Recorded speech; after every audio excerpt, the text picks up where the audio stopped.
Most people think rate cuts are good news. Lower rates, cheaper loans, markets go up. But here's the uncomfortable truth. For savers, rate cuts often mean quietly losing money, even if your bank balance goes up. This year, inflation isn't gone. Interest rates are likely coming down. And the place where most people keep their money is about to take the hit.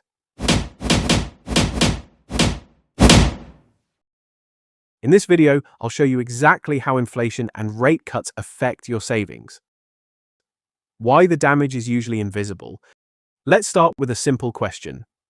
If your savings account earns interest, how can you be losing money? The answer is inflation. Inflation isn't about prices going up randomly. It's about money losing purchasing power over time. If inflation is running at 4% and your savings account earns 2%, you didn't earn 2%. You lost 2% in real terms. And most people never feel this loss because the number in their account goes up. The loss is spread across groceries, rent, fuel, and subscriptions. There's no notification saying you just got poorer. Savings feel safe because they don't fluctuate. But stability is not the same thing as protection. Now, let's talk about rate cuts. Central banks raise rates to slow inflation. They cut rates to stimulate the economy. When rates are high, savings accounts pay more, cash earns something, inflation is being fought. When rates are cut, savings yields fall. Borrowing becomes cheaper. Spending increases, inflation pressure often returns. Here's the key problem. Rate cuts usually arrive before inflation is fully gone. That means your interest income drops. Prices don't drop at the same speed. The gap between inflation and savings widens. This is when savers lose the most. Quietly and consistently. Let's make this concrete. Imagine you have $20,000 in savings. Scenario A. Your bank pays 4%, inflation is 3%. You're barely staying ahead. Scenario B, after rate cuts. Your bank drops to 1.5%, inflation stays at 3%. On paper, you still earn interest.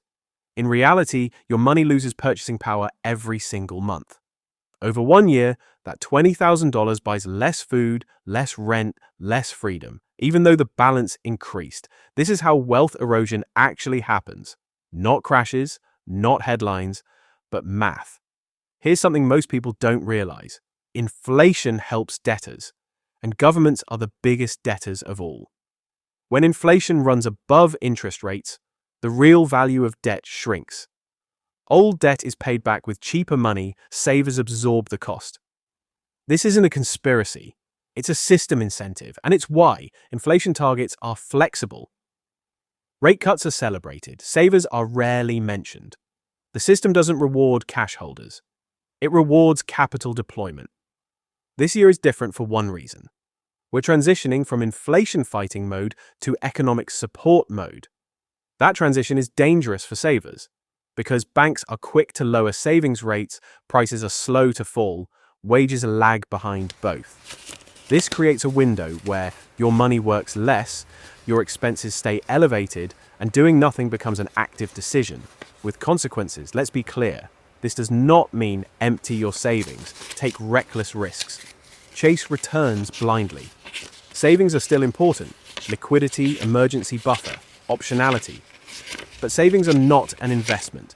They are insurance. Confusing the two is where people lose. Here's the real message of this video. Inflation doesn't steal your money overnight. Rate cuts don't announce the damage. They work together, slowly, quietly, predictably. If all your money sits in cash during this phase, you are choosing stability over purchasing power. That may be rational, but it should be intentional. Because the most dangerous losses in finance are the ones you don't notice. This channel is about understanding how capital actually moves, not reacting to headlines.